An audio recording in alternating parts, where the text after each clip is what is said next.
რა ძირითადი გამოწვევებია ელექტროენერგეტიკის სექტორში, როგორ ხდება კომპანიების მიერ სემეკთან შეთანხმებული ინვესტიციების შესრულების მონიტორინგი და როგორ ეიმზადებიან კომპანიების ზამთრის სეზონისთვის. ამ საკითხებზე გადაცემის სტუმართან სემეკის ელექტროენერგეტიკის დეპარტამენტის დირექტორთან თორნიკე აფრიაშვილთან ერთად ვისაუბრებთ. მოგესალმებით თორნიკე. მადლობა რომ ხართ ჩვენი გადაცემის სტუმარი და სანამ დავიწყებდეთ დეტალურად საუბრას იმასთან დაკავშირებით თუ რა მდგომარეობა გვაქვს დღეისათვის ელექტროენერგეტიკის სექტორში და მათ შორის როგორია ზამთრის სეზონისთვის მზადება, ძალიან საინტერესოა მარეგულირებელი კომისიის ხედვა და შეფასება, როგორ უყურებს ელექტროენერგეტიკის სექტორის განვითარებას დღეისათვის და რა ძირითადი გამოწვევებია სექტორში, რომლის გადაჭრაც დღის წესრიგში დგას. მოგესალმებით კეთი, მივესალმებით თქვენ მაყურებელს, პირველ რიგში დიდ მადლობას გადაგიხდით მოწვევისთვის. დიახ, ჩვენ დღეს რამდენად ბევრი გამოწვევა გვაქვს ელექტროენერგეტიკულ სისტემაში, მათ შორის არის წყვეტები ელექტროენერგიის, რომელიც მოსახლეობა საკმაოდ ბევრ, ასე ვთქვათ, წუხილს გამოთქვამს და განცხადებებიც ამ ბოლო პერიოდში არის საკმაოდ მრავალი სემექსში. ამასთან ამ ზაფხულს გამოიკვეთა ელექტროენერგიის ძაბვის ხარისხის პრობლემა, ვინაიდან მოგეხსენებათ წელს რეკორდული მაჩვენებელი დაფიქსირდა ელექტროენერგიის ხარისხის მომსახურების ხარისხის და წყვეტების და პიკური დატვირთვა ესე ვთქვათ, მიაღწია საკმაოდ მაღალ მაჩვენებელს, რამაც საუბარი იყო იმაზე, რომ რეალურად ზამთრის პერიოდიდან პიკურმა დატვირთვამ გადაიდნაცვლა უკვე ზაფხულის პერიოდში, იქიდან გამომდინარე, რომ მოხმარება საკმაოდ გაიზარდა. ეს არის ალბათ მოსახლეობაში მოხმარების ნაწილის ზრდა, ელექტროენერგიის მოხმარების ზრდა და ასევე ტურისტული სეზონის პერიოდში, ხო, დატვირთვის ზრდა. რა თქმა უნდა, და ლოკალურად ძაბვის მაჩვენებლები საკმაოდ ისე ვთქვათ, გაუარესდა, რაზედაც კომპანიები ესე ვთქვათ დაევალათ ჩვენგან რომ ეს ლოკალური პრობლემური ადგილები შეესწავლათ და ეს პრობლემები აღმოეფხრათ. ნუ რა თქმა უნდა ჩვენ ამ პრაქტიკაზე დაფუძნებით და ამ შესწავლაზე დაფუძნებით ინვესტიციები მოგეხსენებათ ახლა სატარიფო პერიოდი გვაქვს, ინვესტიციებია შემოსული შესათანხმებლად ჩვენთან. შესაბამისად ეს მონიტორინგი ეს არის საინვესტიციო პროექტები, რომელზეც კომპანიები დაიწყებენ შემდგომ მუშაობას, რაც მოხდება უკვე სემეკთან ერთად შეთანხმება და განხილვა, ხო, დეტალურად. რა თქმა უნდა, დიახ, ანუ ჩვენთან ყოველ სატარიფო პერიოდში 1 ივნისამდე ვალდებულია კომპანია წარმოადგინოს მისი ასე ვთქვათ ქსელის განვითარების 5-წლიანი გეგმა, მომავალი 5 წლის პერიოდზე რა პროექტები უნდა განახორციელოს და რომ ასე ვთქვათ სად რა პრობლემური ადგილები უნდა გამოასწოროს, მათ შორის წყვეტების მაჩვენებლების გაუმჯობესება რეგიონებში, ასევე ძაბვის ხარისხის პარამეტრების გაუმჯობესება და სხვა მრავალი ასე ვთქვათ კრიტერიუმებია რომელიც ვთქვათ უნდა დაიცვას ამ ინვესტიციების წარმოდგენის ფარგლებში. აქედან გამოვარჩევდი 4 ძირითადს, როგორც თქვი, ეს არის წყვეტები, ეს არის ელექტროენერგიის ხარისხი, რა თქმა უნდა დანაკარგები უნდა შეამციროს ქსელში და ასევე მოგეხსენებათ რამხელა პოტენციალი გვაქვს განახლებადი ენერგიის ათვისების კუთხით და შესაბამისად განახლებადი ენერგიის ინტეგრაციაც უნდა მოხდეს ამ საინვესტიციო გეგმით წარმოდგენილ პროექტებში. ანუ ესე იგი გამონაწილებელი ქსელი ყველა ამ 4 ძირითადი კომპონენტისთვის და არა მხოლოდ ამ 4 ძირითადი კომპონენტისთვის უნდა იყოს მზად და ამას რა თქმა უნდა სჭირდება პროექტები. რა პროექტებია ის, რაც პრიორიტეტში აქვს მარეგულირებელ კომისიას კომპანიებთან ერთად, რაც უნდა განხორციელდეს და აი რაც ესე ვთქვათ ყველა შემთხვევაში პირველ ეტაპზე განხორციელდება საინვესტიციო პროექტების ფარგლებში. პირველ ეტაპზე რა თქმა უნდა პრიორიტეტების განსაზღვრაზე რო ვისაუბროთ, პრიორიტეტებს კომპანიები საზღვრავენ ზუსტად იმ პრინციპით, რაზეც წეგანაც აღნიშნე, ეს არის წყვეტების მაჩვენებლების გაუმჯობესება, დანაკარგების შემცირება და ძაბვის ხარისხის, ანუ ელექტროენერგიის ხარისხის პარამეტრების გაუმჯობესება. აქვე უნდა აღინიშნოს პრიორიტეტებში ის პროექტები, რომლებიც გულისხმობს რთულ რელიეფზე გამავალ ელექტროგადამცემ ხაზებს. რისი დაუშვათ დაზიანების შემთხვევაში აღმოფხრა საკმაოდ სირთულეებთანაა დაკავშირებული და ჩვენ გასულ წელს ნახეთ ყველამ გურიაში დიდ თოვლობის პერიოდში რამდენ სირთულეს აწყდებოდა ენერგოპრე ჯორჯია, როდესაც ვერ მიდიოდა უშუალოდ ამ ელექტროგადამცემ ხაზებთან რელიეფიდან გამომდინარე. შესაბამისად ის პროექტები, რაც ჩვენთან არის წარმოდგენილი, მოიცავს ასეთი ლოკაციების გამოთავისუფლებას და ხელმისაწვდომ ადგილებში გამოტანას ელექტროგადამცემი ხაზების. რა თქმა უნდა, ესეც პრიორიტეტია. ამასთან პრიორიტეტული პროექტები განისაზღვრება ზუსტად, როგორც თქვი, წყვეტის მაჩვენებლების გაუმჯობესების კუთხითაც. ჩვენ ვაფასებთ, ჩვენ სემექსში დანერგილია ელექტრონული ჟურნალი, რომელიც უყურებს ელექტროენერგიის გამონაწილებელი კომპანიების ხარისხის მაჩვენებლებს, წყვეტებს, მათ შორის და აფასებს კომპანიის მუშაობას. წვეტები ზუსტად ჩვენ რასაც შეფასებას უკეთებთ, ხდება რეგიონალურ დონეზე და არა მარტო სერვის ცენტრების ან ლოკალურ დონეზეც კი. აღნიშნულთან დაკავშირებით კომპანიას გააჩნია ვალდებულება, რომ ეს ხარისხის მაჩვენებლები გააუმჯობესოს ან ყველაზე მინიმუმ დატოვოს იგივე რაც ჰქონდა იმ წელს. მაგალითისთვის წელს ორივე გამანაწილებელი სისტემის ოპერატორი დაჯარიმდა იმის გამო, რომ გააუარესა მაჩვენებელი წინა წელთან შედარებით. და მიეცა გარკვეული დავალება, რომ გაუმჯობესოს თუ შეინარჩუნოს ეს მაჩვენებლები. ამ შემთხვევაში შენარჩუნება არ იქნება ხომ საუკეთესო გამოსავალი. რა თქმა უნდა, თუმცა უნდა აღინიშნოს ის, რომ შენარჩუნებაც მნიშვნელოვანია და რატომ?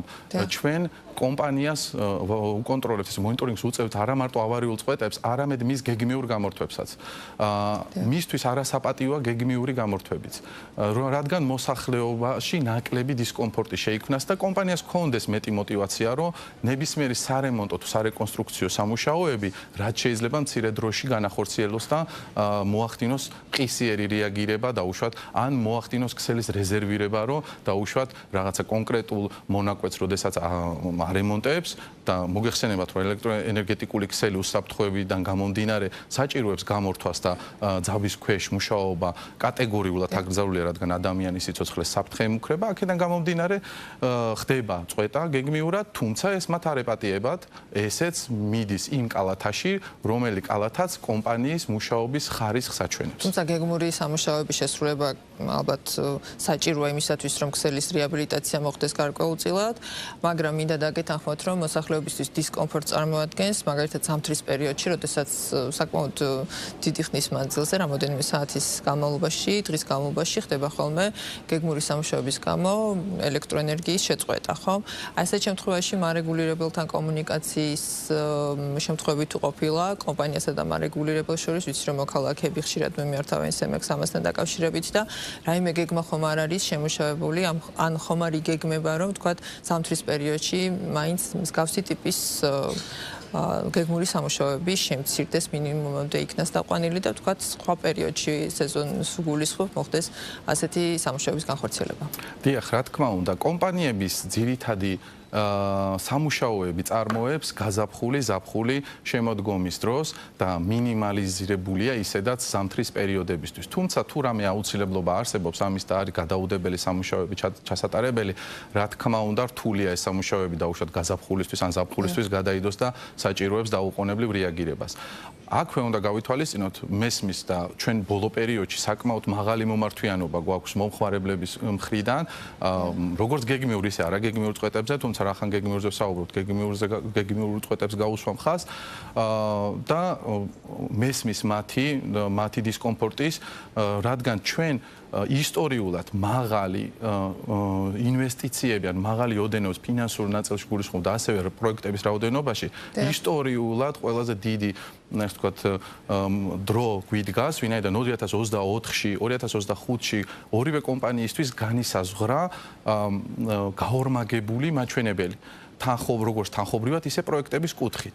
ასევე ჩვენი მიდგომა, რა თქმა უნდა, ვცდილობთ და ახლა კომისიის გადაწყვეტილების ჯერია, რომ ეს მიდგომა დიდი ალბათობა რომ დარჩეს და რადგან კომისია დაეთანხმა კომპანიების მიერ წარმოდგენილ 5 წლიან განვითარების გეგმებს და გასულ კვირაში შეითანხმა აღნიშნული გეგმები, რაც რა თქმა უნდა მოიცავს საკმაოდ მასშტაბურ სამუშაოებს და მასშტაბურ პროექტებს და ჩვენ გვაქვს იმის მოლოდინი, რომ ამ პროექტების განხორციელებით რიგი შემთხვევები იქნება დისკომფორტი მომხმარებლისთვის, ვინაიდან გეგმიური სამუშაოები იქნება ჩასატარებელი, თუმცა ამას ეს აღნიშნე, რომ მომხმარებელი ჩვენ ამას რა ხარისხს უკონტროლებთ მაინც და ეს არ ეპატიებათ, რაც შეიძლება მოკლე დროში უნდა აღმოფხრან, ყველა ესე ვთქვათ სამუშაოები დაასრულონ და გონივრულ დროში ალბათ.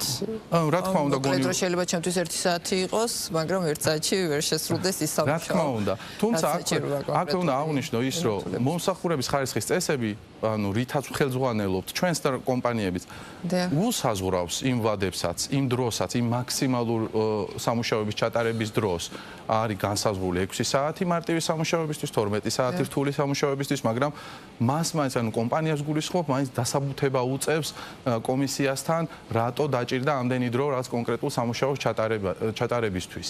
აქედან გამომდინარე, კომპანიას როგორც წეგან აღნიშნე, мотиваცია მეტი აქვს, რომ მალე დაამთავროს და არ გაწევოს სამუშაოები და ასევე შექმნას სარეზერვო ქსელი, რომელიც ქსელითაც უზრუნველყოფს მომხმარებელს ელექტროენერგიით იმ დროს, როდესაც თქვა ძირითადი ქსელი არის რეკონსტრუქციის ქვეშ ან სარემონტო სამუშაოების ქვეშ. გასაგებია თორნიკე და როგორც ვიცი, მარეგულირებელი კომისია ახორციელებს ხოლმე ტექნიკურ ინსპექტირებას, ადგილზე შემოწმებას, იმ საინვესტიციო პროექტების შესრულების მონიტორინგს და ანალიზს, რაც უკვე შეთანხმებული იყო წინა პერიოდში მარეგულირებელ კომისიასთან, ხომ? რა დარღვევები გამოვლინდა, რა იყო შესრულებული სამუშაოები და მიეცათ თუ არა გარკვეული დავალებები ან რეკომენდაციები კომპანიებს?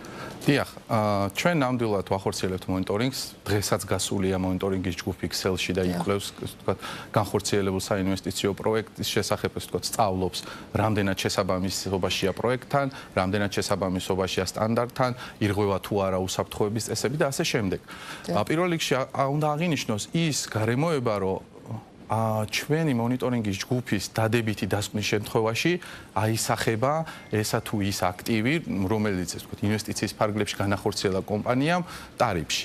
იმ შემთხვევაში თუ მონიტორინგის ჯგუფმა არ დაწერა დადებითი დასკვნა, აღმოაჩინა დარღვევები, რა თქმა უნდა გონივრული ვადა მიეცემა კომპანიას გამოსწორებისთვის და თუ ვერ გამოასწორა აღნიშნული დარღვევა ასეთ შემთხვევაში, როგორც წეგან აღნიშნე, არ გაითვალისწინებს ტარიფი ამ თანხას და მოუწევს თავისი მოგებიდან დაფინანსება.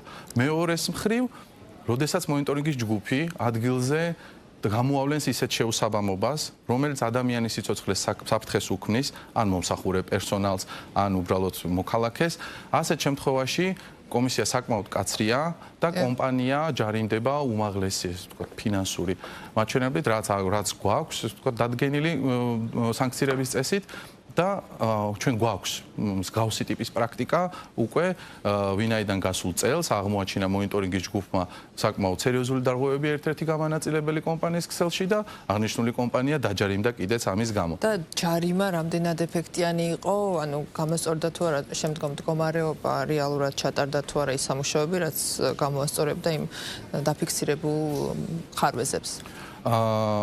რა თქმა უნდა, ჯარიმა ყოველთვის ეფექტიანია, რადგან აღნიშნული დაჯარიმების შემდგომ კომპანია ყველა ძალა უნდა იღონოს, რომ გამოასწოროს.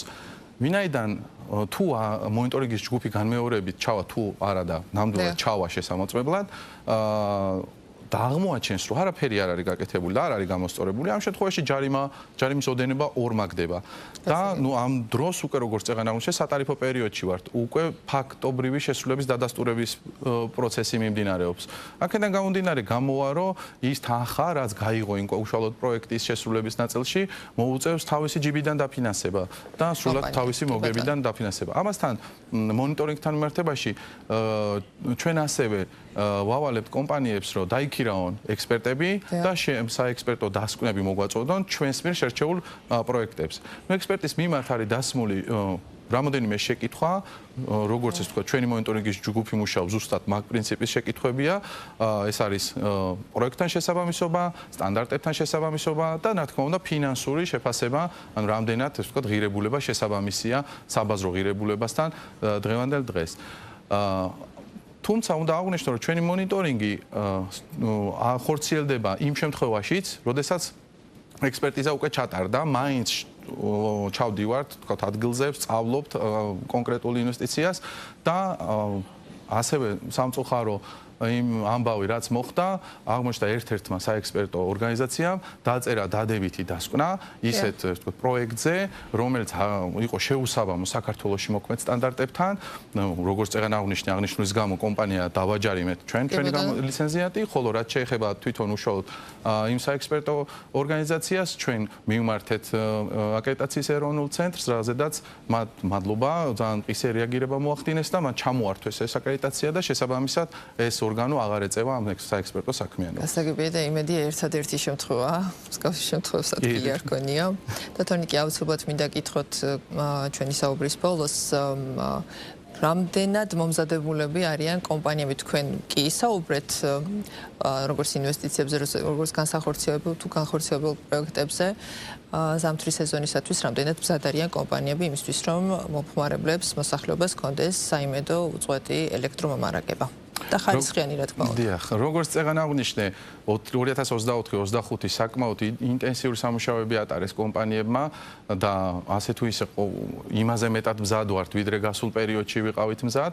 აქედან გამომდინარე, წელს იმედი მაქვს, რომ კომპანიებში უფრო ნაკლები ელექტროენერგიის წყვეტები იქნება და უფრო ნაკლებად ეს ვთქვათ მოხდება ინფრასტრუქტურის დაზიანება.